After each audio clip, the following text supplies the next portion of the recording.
Hello, and welcome to my channel. This is just my channel now. I don't know what to call it. It's called Zababez, and it has a picture of an anime girl with a sword because recently I've been writing a lot about anime girls with swords. So I'm going to be reading October Autumn, Daughter of the Dawn. It's a book that I wrote, and I'll be reading it like this on the computer. And, well, I suppose I shall begin. Chapter 1, A Factory Ribbon. Toby grinned. Her new dress sparkled under the light from the window.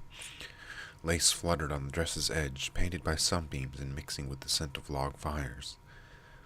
The dress's cloth filled her nose with pleasant smells. Ever since she could remember, she had been excited for her 12th birthday. As she thought of the amazing reality of that moment finally arriving, she laughed out loud, twirling the dress in her hands and watching it glitter. Her father knelt beside her, smiling and ruffling her hair with his hand. The motion made Toby feel peaceful inside, but still her ears began to glow red.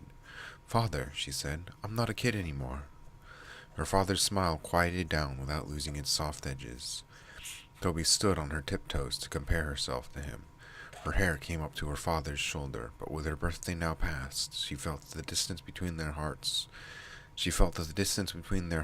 wasn't so great after all.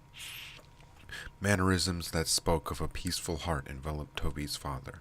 His shirt was well taken care of, even though mud splattered the bottoms of his shoes. His soft, rotund facial structure, which contained no sad wrinkles, presented quiet eyes and a quirky lip which told volumes about his thoughtful ways of speech. A butler's aura enveloped him. Because of this, an unexplainable feeling stayed with Toby. The feeling that an invisible suit and an ephemeral bow tie followed him wherever he went. Toby's mother hid her hands. Her smile went up to the edges of her cheeks, wrinkling her nose, and her eyes sparkled with mischievousness. Toby knew her mother well. That was her Heidi face. The face she made when she was hiding some surprise, like a birthday cake or a ribbon. A perfect green factory ribbon. It was too much to hope for, but Toby hoped for it anyways, even though she knew her parents couldn't afford anything so amazing as that. She looked at her mother and smiled politely. "Mother, you're hiding something." Her mother laughed a little. "You caught me," she said. She brought her hand out from behind her back and presented a green ribbon, too pretty to have been made in any cottage, a factory ribbon, a luxury that even the daughter of the town federator couldn't have. Not because they couldn't afford it, but because they couldn't find it. There were no factories in Alaria.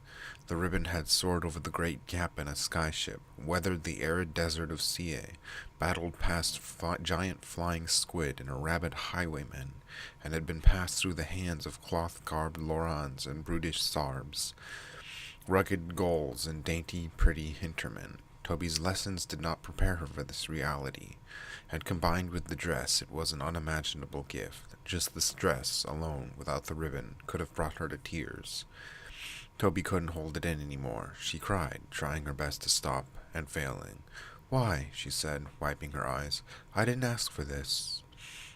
Her mother touched her on the cheek and, wrapping her arms around Toby, tied the ribbon in Toby's hair. Toby felt the ribbon brushing against her neck. Smoothness could not properly describe its texture. The material was foreign, so unlike the rough spindled ribbons she always wore. It shimmered in the light streaming through the lifted window. It was too much. Toby slid her arms around her mother's stomach and buried her face in her mother's chest. Feelings of joy radiated through her, confounding her attempts to stop crying, forcing her tears to flow even though she didn't want them to. She wished that she could stop crying, but she couldn't. She wanted to be strong, but she couldn't. Her mother's warm body against her nose weakened her resolve. She pulled away, wiping her still wet eyes with the back of her hand. The line of her father's mouth softened and his eyes smiled. He took the dress gently in both hands and handed the whole article to Toby.